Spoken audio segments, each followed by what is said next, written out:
Clarifications? Ms. Joan Pereira. Thanks, Chairman. I have a clarification for MOS Tan. He shared about how our SG volunteer centers coordinate efforts to match the volunteers and the beneficiaries, and this has grown. And on the medical support, medical escort initiative that I spoke about just now in my speech, can MOS share how the VCs are working to match the patients with the volunteers, and how is MCCY strengthening the VCs to help them in this job to do well? Thank you. Sir, volunteers are at the core of the SG Cares volunteer networks and also the SG Cares Volunteer Center. So in this regard, the SG Cares VCs, as I mentioned earlier on, they work very closely with a multitude of partners, including the social service agencies, social service officers, AIC, nursing homes, etc., to help to match volunteers with patients, for example. What the SG volunteer centers do then is to coordinate both the training and deployment of relevant volunteers with the requisite skill sets, and then match them with the beneficiaries that are also registered with the SG volunteer centers. I also wanted to say that we will then provide the SG Cares volunteer centers with digital tools, such as volunteer management systems, so that they can better match volunteers as well as beneficiaries. And also there's an upcoming SG Cares digital kampong to help to improve the deployment of volunteers to ground needs. This digital kampong will filter volunteer opportunities to better match the needs and interests or preferences, and also provide volunteer welfare organizations, non-profit organizations with the tools to better manage their volunteers, including on medical escorts. Thank you. Ms. Tin Pei Ling.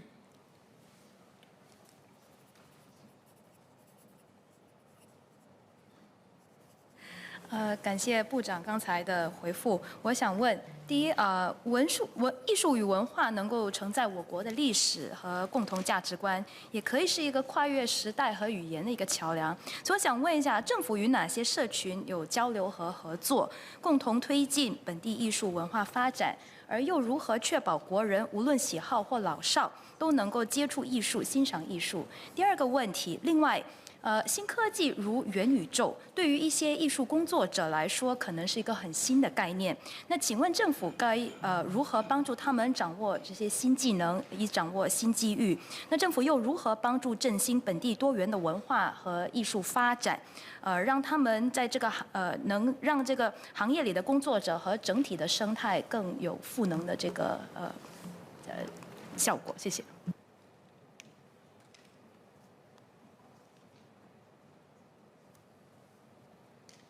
Mr. Chairman, in Mandarin， 主席，我要感谢我们陈佩玲议员刚才的这2个提问。那我同意他的这个说法，艺术和文化是能够凝聚全国人民的宝贵资产。大家都记得，前3年在冠病疫情期间，各种富有创意艺术表达方式，形成了我们正面的这个社会力量，支持着我们团结一致，越战越勇。那就像他讲的，在这个基础上，文社青部呢。 刚才我在我的演讲中呢有说到，文社青部呢将依据升级版的2个重要的板块，第一个就是新加坡的艺术拓展蓝图 （Our SG Arts Plan） 以及文化遗产计划2.0 （Our SG Heritage Plan）， 携手我们国人和本地的文化艺术工作者，共同去塑造我国更坚韧、更包容、更具有前瞻性的未来。 那他第2个提问有问到怎么去培养这个，尤其是这个数码化这一块，文社青部也将在2方面继续的栽培本地的文化艺术工作者，成为我们发展创意经济的胜利军。首先，我们将加大力度提升我们艺术领域的专业能力。第2呢，我们也将探讨如何给予我们的艺术界的自雇人士 （self-employed persons） 呢更多的这个支持。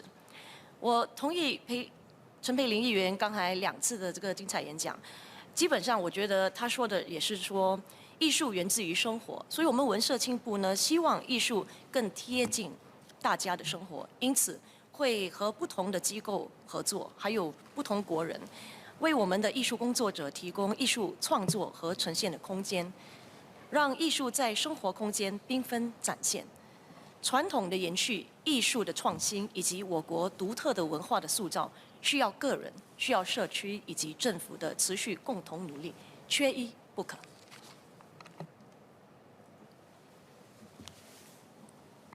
Mr. Syarif Taha.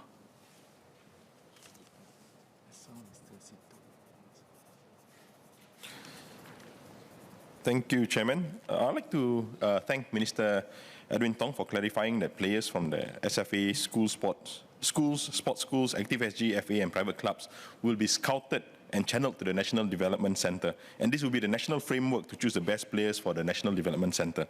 I have a few clarifications for Minister Tong. Are the scouted talents then taken out of their current academy or schools and placed into the National Football Development Centre, or will they concurrently train in their current clubs and also the development centre? And given that the National Football Development Centre will comprise of youths aged between 13 to 17, will this cannibalize the talent for Singapore sports schools? And will they be playing in the NSGs? If not, will it dilute then the quality of football in our national schools game? And when will we launch this development centre? Thank you.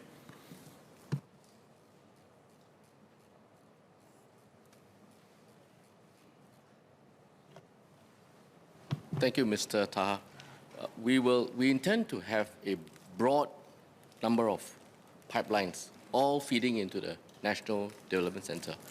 And the intention is for the players to play with their clubs. So if you're with JSSL, one of the private clubs, or Active SG Football Academy, the AFA, you continue playing predominantly with the clubs.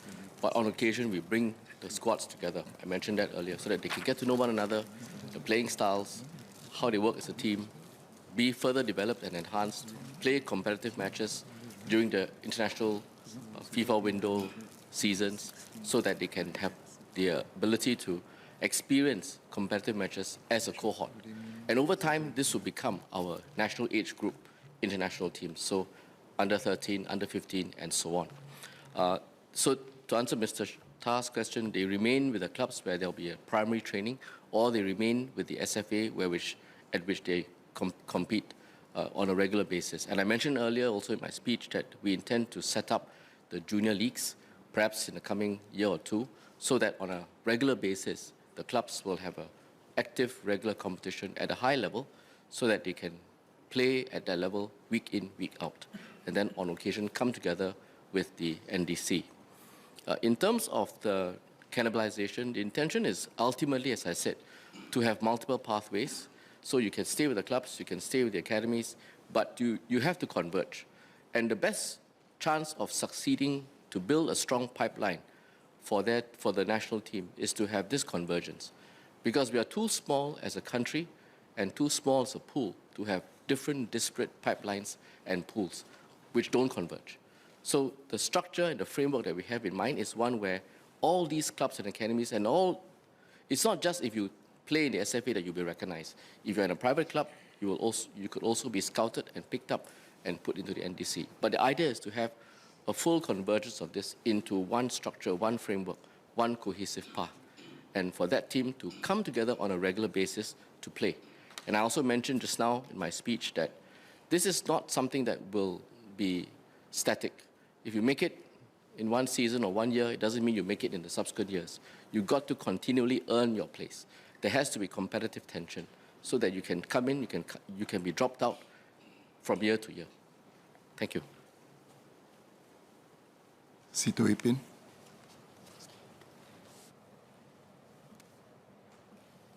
Thank you, Chairman. I have one question for MOS Yen Ling because she spoke about the Arts Master Plan.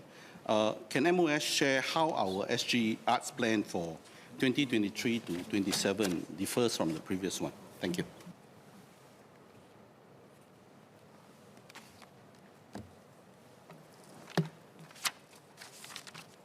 Mr. Chairman, I want to thank the member, Mr. Sito Ipin, for his clarification. Minister Edwin Tong had earlier briefly outlined some key differences in the next iteration of our SG plan the difference between the 2023 vis-a-vis the 2018. And broadly speaking, number one is greater focus on a creative economy. Number two, greater audience centricity. And the third one is the emphasis on technology and innovation. Now, very quickly, allow me to elaborate to the members. Firstly, in the area of creative economy, we will, over the next 5 years, work very closely with the sector and the adjacent sector to encourage cross-pollination between the art sector and the adjacent creative sectors like media, designs, etc., to drive more employment and also career progression opportunities for our artists and practitioners. We will also work closely with the arts community to help develop competencies needed to tap on all these opportunities, such as IP management skills, briefly touched on by Minister Edwin Tong earlier as well. Now, the next one, audience centricity, is very important because in the last 3 years, we have seen how technology really helped the works of our arts and culture scene to travel beyond Singapore. Other than, visiting, enjoying a musical or performance, now if it's also curated like a production, actually the audience in other areas in the regional countries and global market can also enjoy. So that's why in the next 5 years, we will also focus on greater audience centricity, helping our artists and practitioners and arts organization to reach audience in a wider scope. So we will support the arts sector in developing that area. For example, in order to do so, NAC will look at training and capability development for marketing and data analytics, because it's important for us to know our audience and to also know what our audience want to read and enjoy and view. And this can be also organized in collaboration with training providers and industry partners. And NAC will also cultivate partnerships with other creative in the adjacent sectors like I talked about earlier to create new arts experiences in a hybrid form or even including gamification. Now, the third one, technology and innovation. Earlier on in my speech, I talked about the beta version of the one-stop portal for us, and I hope all the members and your residents will really try this portal when we roll this out. We will expand possibilities to create and present art through technology. And again, that is helping our practitioners reach more audience. And this include, number one, art making using digital tools, online art businesses, audience development through the metaverse that I talked about, and even placemaking. And we will also encourage the use of digital spaces to expand possibilities for presentation and incorporating arts into the everyday lives for Singaporeans so that we can enjoy arts and it's very accessible in our space and precincts where we live, work and play. Mbak Che. Thank you, Mr. Chairman, and I'd like to thank Minister MOS Loh and MOS Tan and SPS for their responses. I have the following clarifications. So what will be the focus for the disability sports landscape?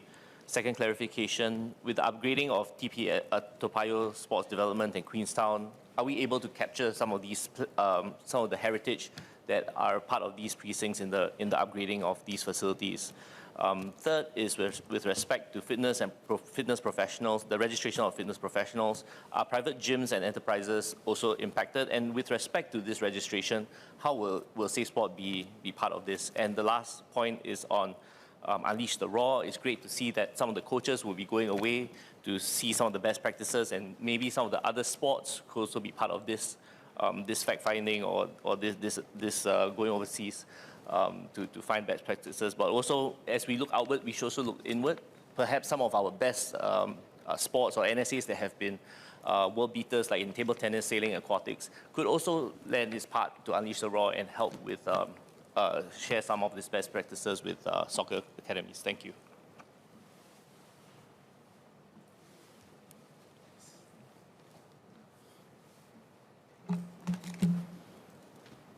Chairman, I thank the member for his clarifications. I think I'll take the first three clarifications that he has made. So regarding focus, the member was also himself a para coach. So you'll be I'm certain he will know that actually in the landscape now, what is probably the utmost priority is to make sure that what is equivalent in the mainstream or able-bodied space of talent ID is popularized in the disability space. And by that, I mean the concept of sport matching.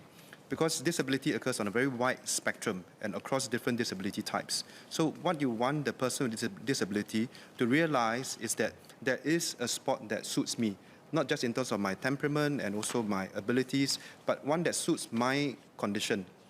And we want to make that concept first of all, availed to all persons with disabilities and their caregivers. And from there, we can then see how we can look at who are the talents, who is showing promise, and then pick up the next generation of para-athletes from there. So that's the first clarification. On heritage, definitely, because the locations we're talking about, Toa Payoh, Queenstown, these are, Queenstown is the first satellite HDB town in Singapore. So most certainly, actually, as the local MP in Queenstown, when I was having conversations with Sports Singapore, I was also making requests about how we can weave in some of these heritage components into the new makeup of the stadium.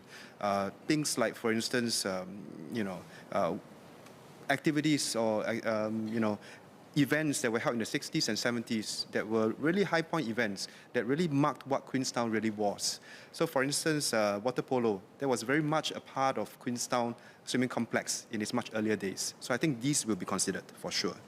On the professionalization of exercise professionals, I think our intent is to really make sure that there's a broad standardization and there's a broad sense of accreditation across all exercise professionals in the industry. So yes, some of these private gyms might be impacted, but I think the intent really, if we stick to our original mission, that's really to make sure that there's some quality assurance and some basic standards that are being enforced in this industry. Thanks. Ms. Heniso? Thank you. I have one SQ to... Minister Edwin, I think he wants to respond as well. I was going to respond to Mr. Che's last question. Yes, the intention is to make this available. In fact, it already has. Mr. Che, as an ex-professional athlete and also top-notch coach, would know that we regularly send our coaches, players, athletes, coaches overseas to gain the best practices, learn, and to be immersed in an environment at the very highest levels and bring back that learning back to Singapore. So we will have that, and we will continue to do that. And certainly the learning and thinking behind how we professionalize sport, which is common across all different sports, whether it is in football, aquatics, or sailing, as you mentioned, we will harness that learning.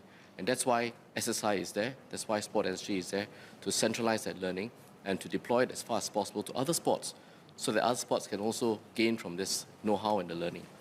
I didn't manage to answer one of Mr. Shaul Taha's question, which was when the NDCs would commence.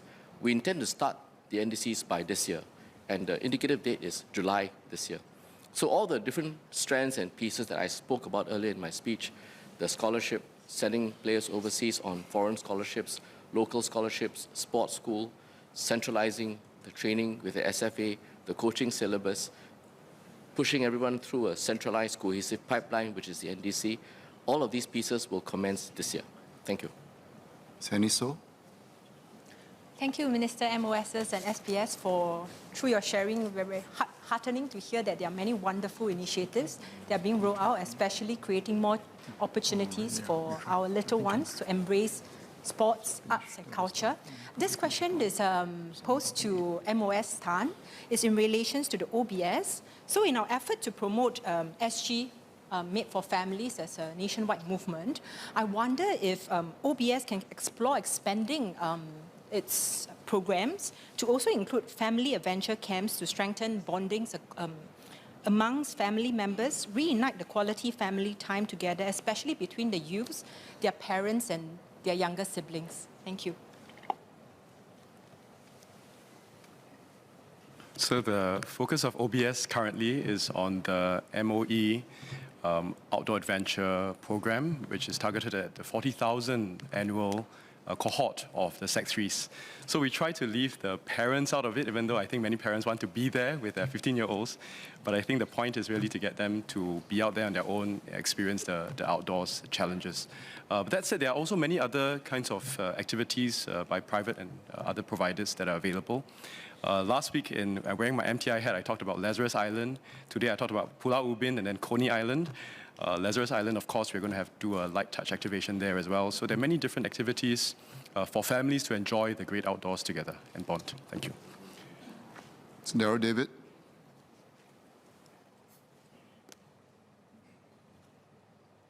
Thank you, Chair. Two clarifications for Minister Edwin. First clarification is about the Sports Hub. I think, Minister, you talked about how we're going to have a lot more community events at the Sports Hub. I would like to ask if the government will consider having perhaps the biggest community event of the year there, which is the National Day Parade. It's been held there before, and now that government has taken it back, I would hope government could consider holding it there on a more regular basis, perhaps, Minister. Second question is to do with the plans for the growth and development of our young footballers. It's really heartening to hear the plans that Minister has shared. Minister, you spoke earlier about the possibility of early enlistment for some of these players. I would like to ask for consideration of going to the other end of that spectrum, which is delayed enlistment for national service. Now, let me be clear, I believe very strongly that every eligible Singaporean male should serve national service. What I'm suggesting, however, is if there are talented boys in this squad, and I know we've done delayed enlistment for swimmers before, whereas swimming uses an absolute standard.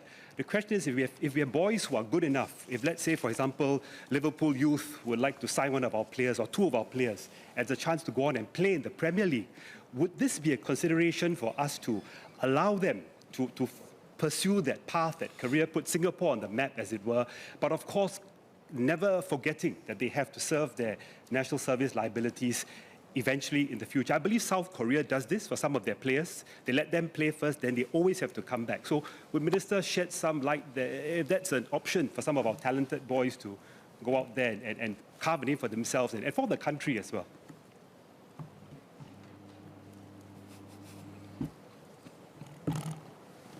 I think I answered the first question when I delivered the ministerial statement on the Sports Hub. So the answer is yes, it will be considered. But you also have to bear in mind that when the National Day Parade goes to the Sports Hub, or indeed any venue, there is a long lead time, and then there's also a long time in which you need to then spend to remove the staging area, the performance area, holding areas, and so on. And that in turn then leads to an amount of time that's lost before as well as after the event. And in a situation where we're trying to activate the Sports Hub with events like what I've mentioned, then this downtime will be a problem.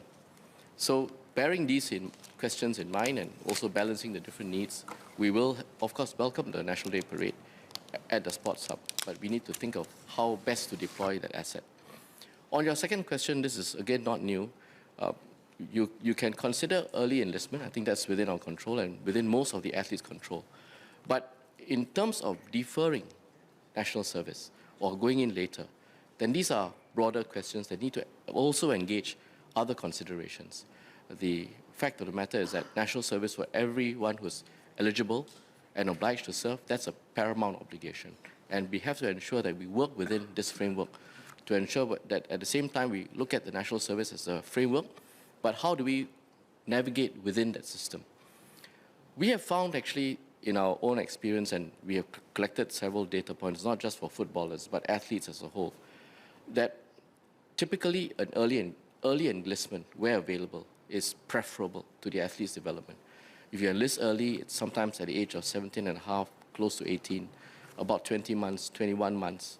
And by the time someone is 19 plus, before 20, he will likely be out there competing, and the runway can then be uninterrupted.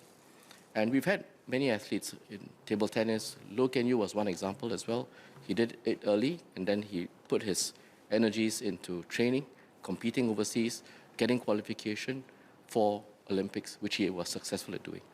So it's obviously you've got to look at the different athletes and the sport they're in, and also whether you are taking part in a sport that is individual or one which requires the whole team to be present. Because if you are talking about a team event, then it may make less sense for just one or two individuals to enlist at a different time as opposed to the rest of the team. So all these are factors that we take into consideration. Sito Ipin, would you like to withdraw your amendment, please? Thank you, Mr. Chairman. I cannot help but notice the broad smile on your face when Liverpool was being mentioned. But on a more serious note, sir, I'd like to thank all MPs who contributed their cuts and the MCCY team for their responses and speeches. Mr. Chairman, with that, I beg leave to withdraw my amendment. Thank you. Is the honourable member given leave to withdraw the amendment? I think leave of the majority is given. The amendment is withdrawn. The question is that a sum of 1,924,900 $77,500 for head X stand part of the main estimates. As many as are of that opinion say aye. To the contrary, say no. I think the ayes have it. The ayes have it. The question is that a sum of $440,834,500 for head X stand part of the development estimates. As many as are of that opinion say aye. To the contrary, say no. I think the ayes have it. The ayes have it.